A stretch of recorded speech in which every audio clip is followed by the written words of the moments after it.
Agora, nos preparando para a palavra, estamos finalizando a nossa série Vivendo no Espírito, e eu convido você a abrir sua Bíblia no livro do profeta Zacarias, capítulo 4. Zacarias, pastor, misericórdia, onde fica o livro de Zacarias? É o penúltimo livro do Antigo Testamento. O último é Malaquias, o penúltimo é Zacarias. Então, um pouquinho antes do Novo Testamento, você vai encontrar o livro de Zacarias. E hoje o tema da nossa mensagem é cheios do Espírito para reconstruir. Cheios do Espírito para reconstruir. Texto de Zacarias, capítulo 4, diz assim a palavra do Senhor. O anjo que falava comigo voltou e me despertou, como se desperta alguém do sono. Ele me perguntou: o que você está vendo? Respondi: vejo um candelabro todo de ouro e um vaso de azeite em cima com as suas 7 lâmpadas e 7 tubos, um para cada uma das lâmpadas que estão em cima do candelabro. Junto ao candelabro estão 2 oliveiras, uma à direita do vaso de azeite e outra à sua esquerda. Então perguntei ao anjo que falava comigo: meu Senhor, o que é isto? O anjo que falava comigo disse: você não sabe o que é isto? Respondi: não, meu Senhor. Ele prosseguiu e me disse: essa é a palavra do Senhor a Zorobabel, não por força nem por poder, mas pelo meu Espírito, diz o Senhor dos Exércitos. Quem é você, ó grande monte? Diante de Zorobabel você será uma planície, porque ele colocará a pedra de remate do templo em meio a aclamações. Haja graça e graça para ela. Novamente a palavra do Senhor veio a mim dizendo: as mãos de Zorobabel lançaram os alicerces deste templo, e as mãos dele vão terminar a construção, para que vocês saibam que o Senhor dos Exércitos é quem me enviou a vocês. Pois quem despreza o dia dos humildes começos, esse ficará alegre ao ver o prumo nas mãos de Zorobabel. Aqueles 7 olhos são os olhos do Senhor que percorrem toda a terra. Então perguntei ao anjo: o que são as 2 oliveiras, à direita e à esquerda do candelabro? E acrescentei uma segunda pergunta: o que são aqueles 2 ramos de oliveira que estão junto aos 2 tubos de ouro que vertem azeite dourado? Ele me respondeu: você não sabe o que é isto? Eu respondi: não, meu Senhor. Então ele disse: são os 2 ungidos que estão a serviço do Senhor de toda a terra. Palavra do Senhor. Feche teus olhos, quero orar com você. Senhor, diante da tua palavra, nós estamos em reverência, com o coração aberto para ouvir a tua voz, para ouvir o teu Espírito. E clamamos, Senhor, que a tua palavra transforme o nosso ser e o nosso coração, em nome de Jesus. Amém. Amados, do que se trata esse texto que nós lemos?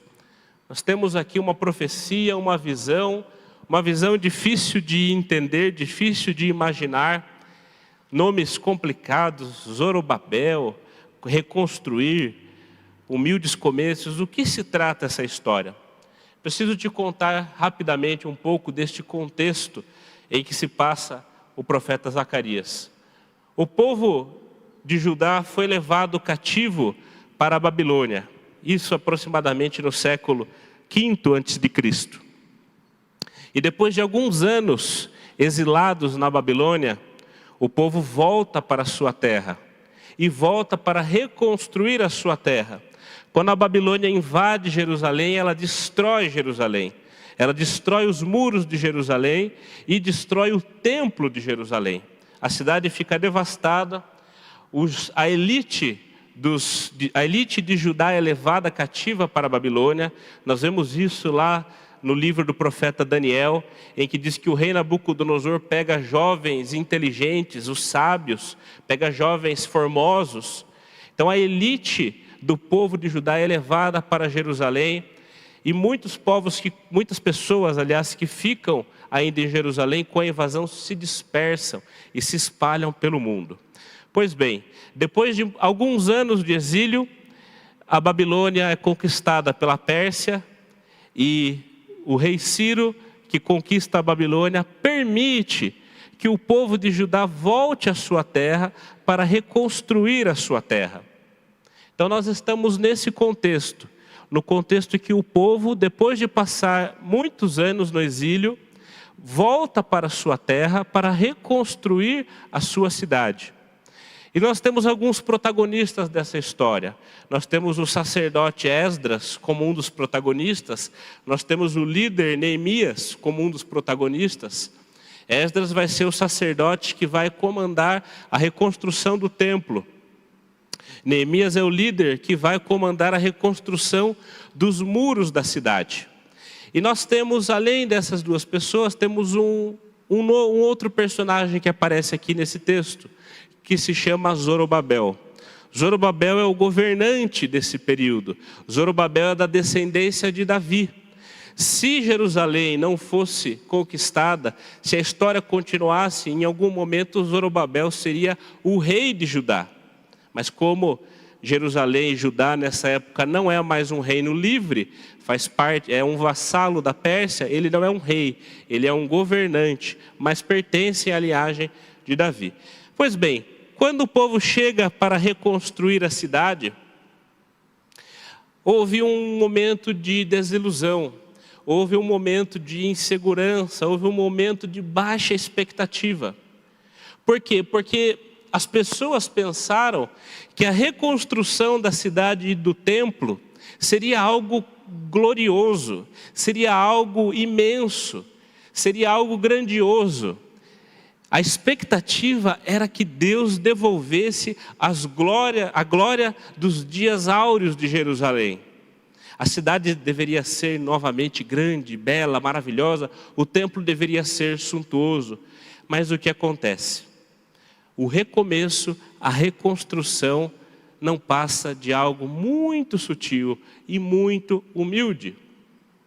E nós vemos lá no livro de Esdras que quando o povo se reúne para fazer um culto no lançamento da pedra fundamental do templo, o povo se divide naquele momento. Por que o povo se divide? Porque alguns estavam felizes por o templo começar a ser reconstruído. Mas Esdras fala que tinha alguns idosos lá no meio, que tinham visto a glória do templo antigo. E eles ficaram desanimados ao ver a pedra fundamental do novo templo. Ficaram tristes por verem que esse recomeço não era grandioso como o esperado. E o que acontece? A reconstrução do templo para. Por conta do desânimo do povo, de ver aquele começo pequenininho, chinfrim, fraquinho, se desanima e fala, nem vale a pena a gente se esforçar para reconstruir esse templo. Esse templo não vai ter a glória do templo antigo. Nesse contexto, surgem dois profetas, o profeta Ageu e o profeta Zacarias. Deus levanta esses dois profetas, dá visões a esses dois profetas, para que esses profetas encorajem os líderes para que a reconstrução continue. Chegamos então ao contexto do nosso profeta Zacarias, capítulo 4. Deus dá uma visão a Zacarias. E a visão que Deus dá a Zacarias, ele vê uma lamparina, ele vê uma menorá, que é aquela lamparina judaica que tem uma lâmpada no meio, 3 de um lado e 3 de outro. Você já viu essa imagem? E essa lamparina, em cima dela, é difícil a gente imaginar, mas é mais ou menos assim, tem um balde de azeite, e desse balde saem 7 tubos, que vão enchendo cada uma das 7 lamparinas, que são abastecidas com azeite. E o que está abastecendo esse balde são 2 oliveiras. Essas 2 oliveiras estão enchendo esse balde de azeite, que por sua vez está enchendo essa lamparina. Mas por que essa visão? Eu não entendi por que a importância dessa lamparina. Porque no templo, essa lamparina fica acesa o tempo inteiro. E faz parte do papel dos sacerdotes não deixar que essa lamparina se apague. Então com essa visão Deus está dizendo, a lamparina do templo vai se acender. E nós precisamos olhar para que ela não se apague. O templo vai ser reconstruído. E quem são essas duas oliveiras? No final do capítulo ele pergunta, quem são essas duas oliveiras? São os dois ungidos do Senhor. E nesse contexto, ele está falando de um personagem chamado Josué e do nosso Zorobabel, um sacerdote e o governante. Que são os dois protagonistas que vão trabalhar nessa reconstrução. E o que nós temos para nós hoje nesse texto? Amados, o contexto de Zacarias havia uma igreja para reconstruir. Havia uma igreja em ruínas. Uma igreja que começou a ser reconstruída e a reconstrução parou por conta do desânimo. E no meio do desânimo de uma reconstrução, Deus levanta um profeta, Deus dá uma visão para encorajar o povo a reconstruir. Hoje, nós temos esse mesmo desafio. Nós temos hoje uma igreja para reconstruir. Nós temos uma igreja para sonhar. Nós temos obras que Deus deu à nossa mão para fazer. Mas não só uma igreja para reconstruir, nós temos famílias para reconstruir. Nós temos relacionamentos para reconstruir. Nós temos trabalho para reconstruir. Nós temos relação de pais e filhos para reconstruir. E você que está me ouvindo, de repente veio algo muito claro à sua mente, talvez uma questão familiar, uma questão no trabalho, ou mesmo o ambiente da igreja. Talvez nós nos lembremos da igreja antes da pandemia, quando nós chamávamos as crianças aqui na frente, tínhamos 20, 30, 40 crianças aqui na frente. E hoje nós vemos os números menores, mais tímidos, e nós ficamos desanimados. Pois bem, esta palavra é para mim e para você nesta noite, que temos uma igreja para reconstruir. E eu quero te chamar a atenção de alguns pontos sobre cheios do Espírito para reconstruir. Em primeiro lugar, cheios do Espírito, não precisamos depender de nossas próprias forças. Esta é a palavra do Senhor a Zorobabel no verso 6. Não por força, nem por poder, mas pelo meu Espírito, diz o Senhor dos Exércitos. Amados, o povo de Judá caiu no erro de confiar nas suas próprias forças e por isso foi parar no exílio babilônico. Novamente, o povo de Judá estava caindo no erro de depositar a sua fé nas suas próprias forças para ver um templo grande e suntuoso reconstruído.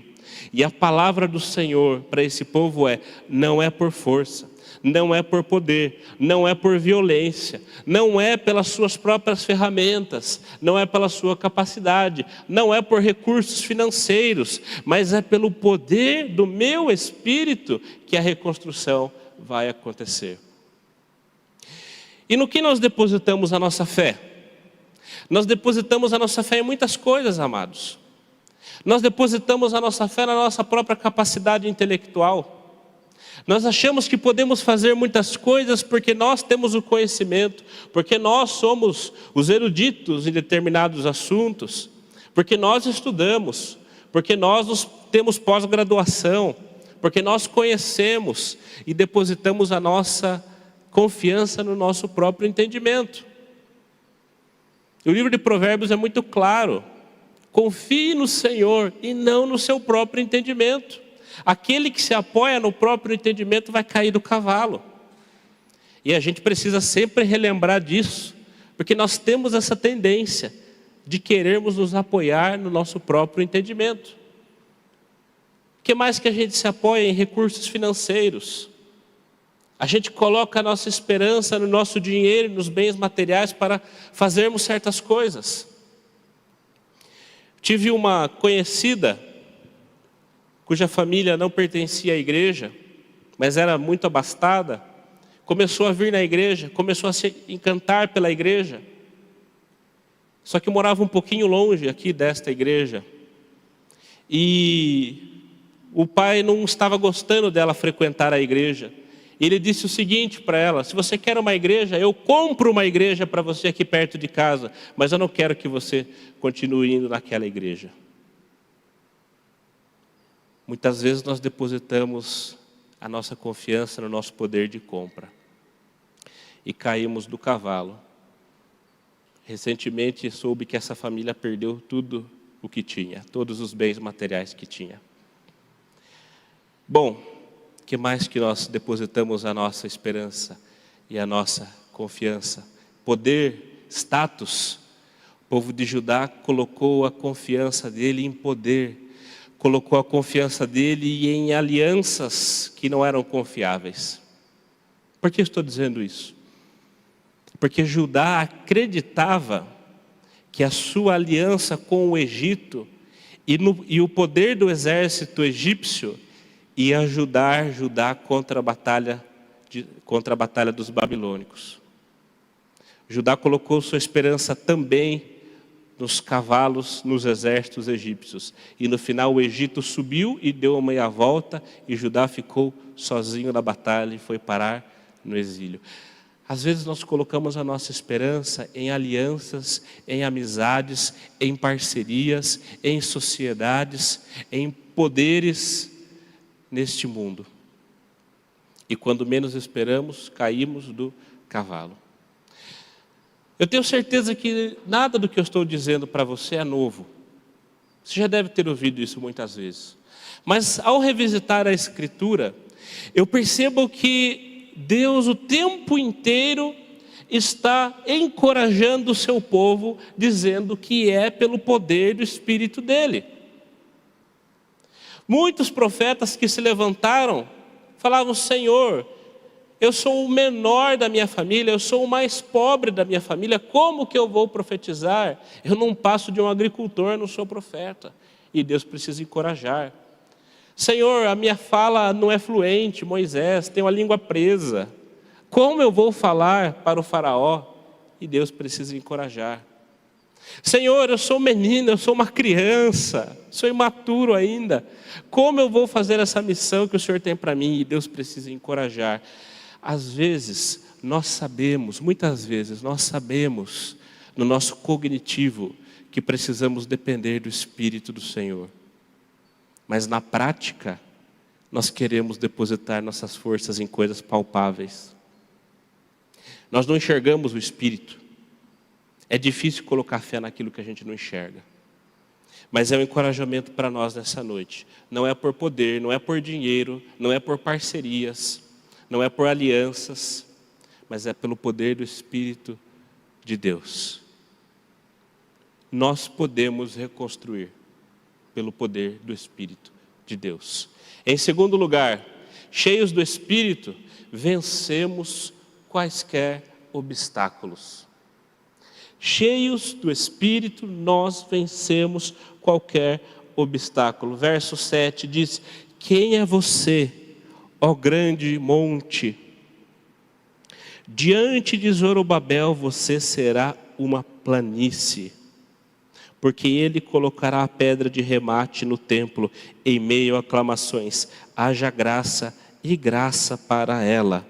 Verso 9, as mãos de Zorobabel lançaram os alicerces desse templo, e as mãos dele vão terminar a construção, para que vocês saibam que o Senhor dos Exércitos é quem me enviou a vocês. Quais são os obstáculos que nós temos na reconstrução?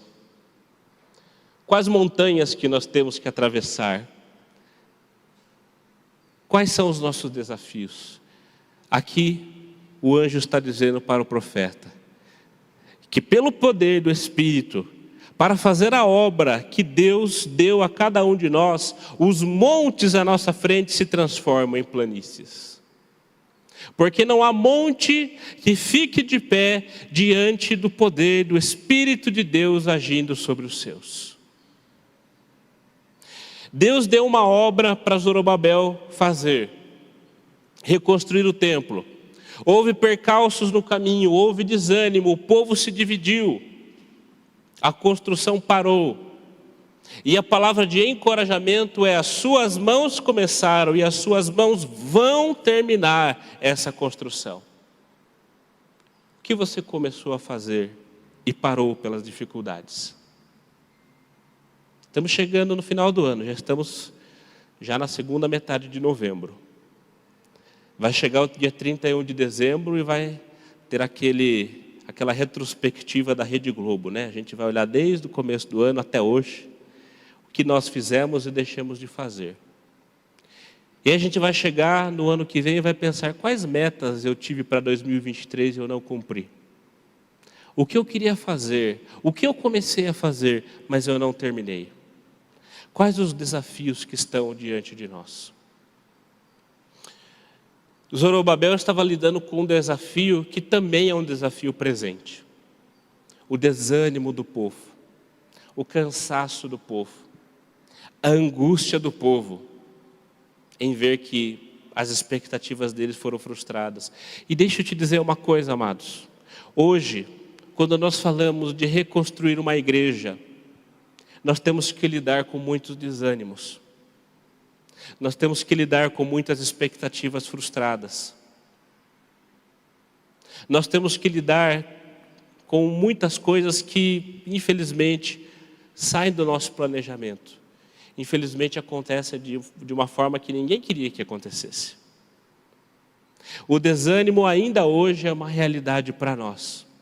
O cansaço ainda hoje é uma realidade para nós. A falta de pessoas para reconstruir é uma realidade para nós ainda hoje. Mas nós cremos que, cheios do poder do Espírito Santo, a montanha da falta de voluntários, a montanha do desânimo, a montanha das expectativas frustradas, vai virar uma planície. E nós vamos reconstruir aquilo que o Senhor deu para cada um de nós. Qual é a montanha que está diante de você no desafio que você enfrenta hoje? Qual montanha que está diante de você na reconstrução da sua família? Qual montanha que está diante de você nos seus desafios do trabalho do dia a dia? Qual leão por dia você tem que matar? É muito famosa essa frase, né? No trabalho a gente tem que matar um leão por dia. Não tem problema. Porque pelo poder do Espírito de Deus, Davi também matava leões, literais. Pelo poder do Espírito de Deus, Davi matou um gigante, que tinha o dobro da altura dele. Sem ferramentas, pedrinhas, contra um guerreiro armado, mas não é pelas nossas próprias forças, é pelo poder do Espírito de Deus. A montanha de um gigante vira uma planície. A complexidade dos seus problemas se resolvem quando você enfrenta-os pelo poder do Espírito de Deus. Cheios do Espírito, não dependemos das nossas próprias forças. Cheios do Espírito, vencemos quaisquer obstáculos. Cheios do Espírito, nos tornamos encorajadores. Cheios do Espírito, nós nos tornamos encorajadores.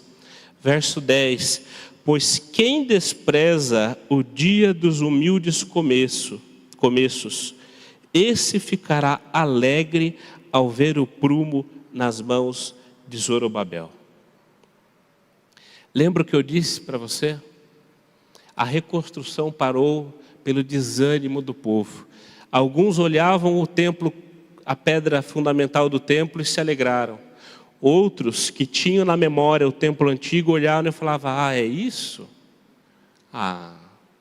Mas com isso nosso templo não vai ter aquelas colmeias bonitas lá em cima. Mas com isso nosso templo não vai ter esses vitrais. Mas com essa pedrinha não vão caber esses bancos todos aqui na igreja. Eu não quero mais reconstruir. A palavra diz que pelo poder do Espírito, essas pessoas que olharam e se desanimaram, vão se alegrar ao ver a última pedrinha, o telhado do templo sendo colocado através das mãos de Zorobabel. Cheios do Espírito, os desmotivadores, os desencorajadores. Os negativos se tornam encorajadores. Amados, nós somos pessoas encorajadoras ou desencorajadoras. E isso é tanto para coisas grandiosas, para obras, isso é tanto num contexto de reconstrução, quanto no dia a dia, lá dentro de casa, com a nossa família, com os nossos filhos. Pai e mãe, você é um encorajador do seu filho ou é um desencorajador? Quando eu estudei engenharia, eu morava com um amigo que fazia engenharia civil na USP. E ele me contava um pouco dos desafios dele de casa.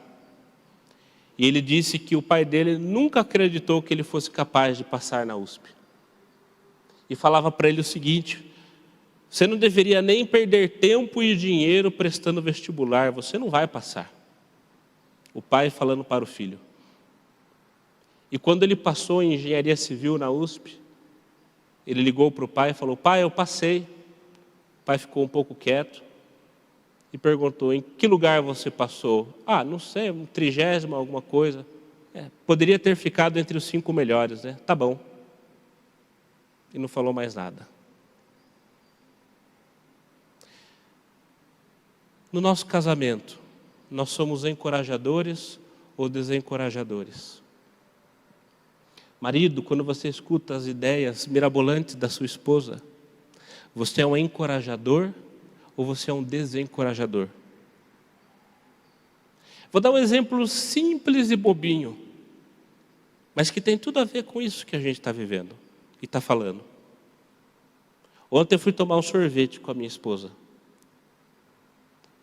E ela viu que tinha um sorvete 0 açúcar de uva.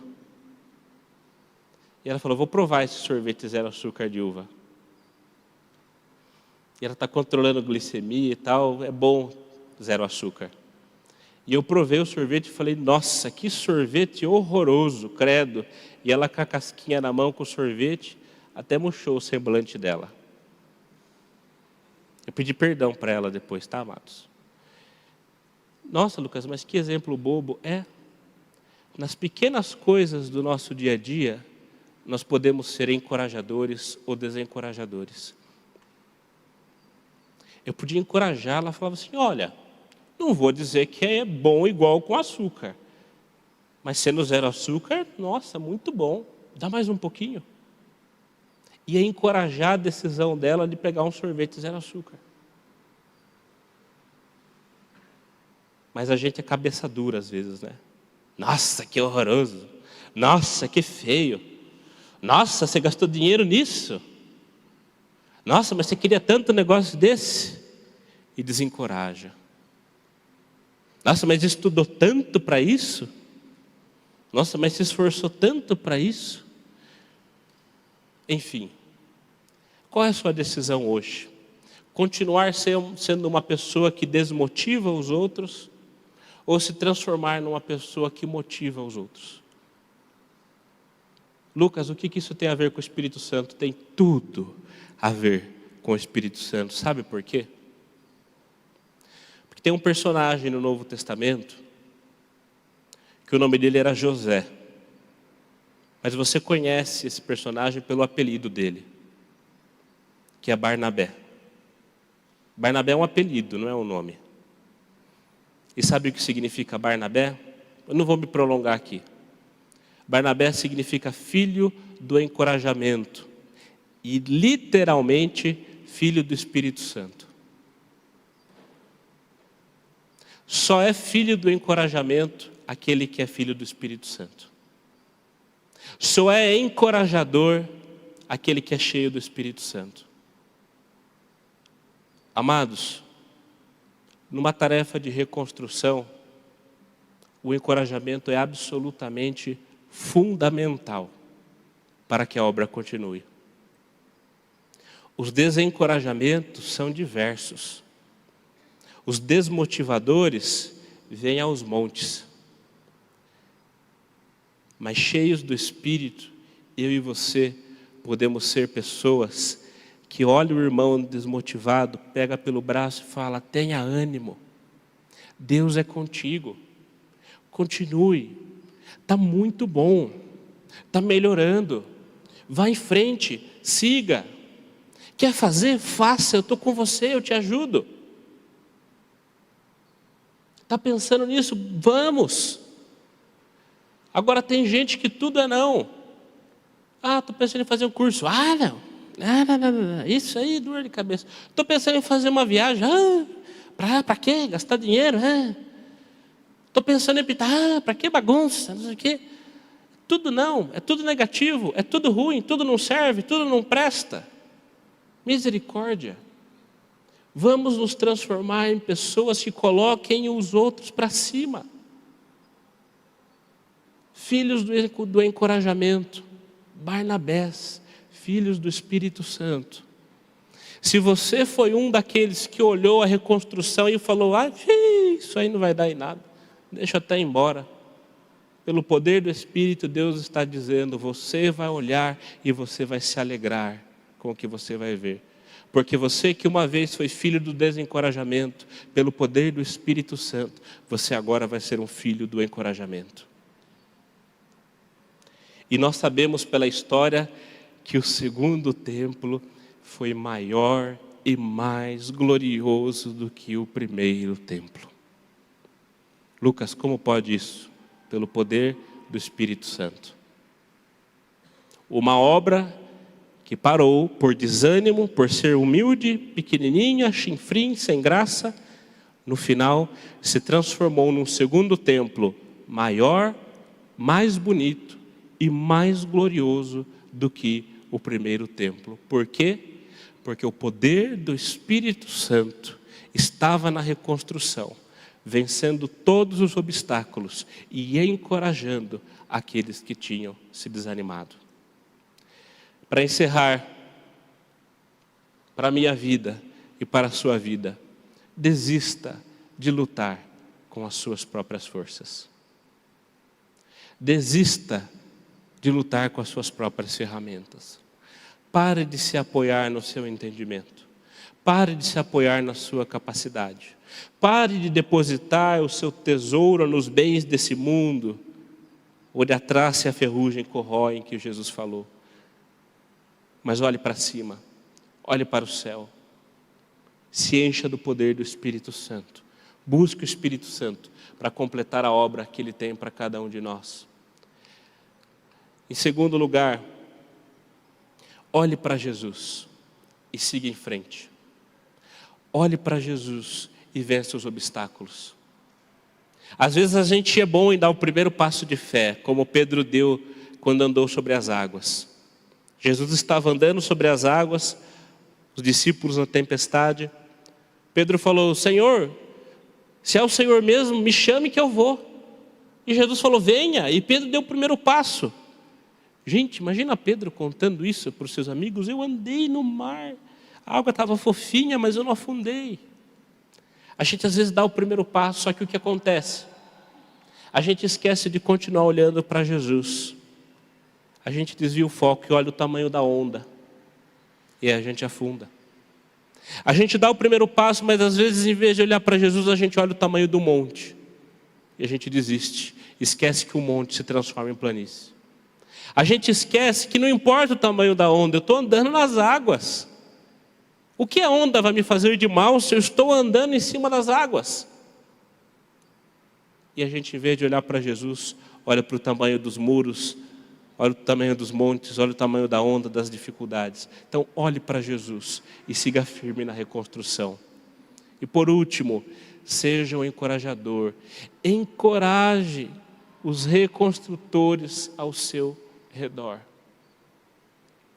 Vamos encorajar aqueles que estão na luta, aqueles que querem reconstruir, aqueles que estão começando algo novo, aqueles que estão passando por dificuldades. Que dessa noite você saia aqui, meu amado, minha amada, cheio do Espírito Santo, como um Barnabé, como um filho do encorajamento, cheio do Espírito Santo. Amém?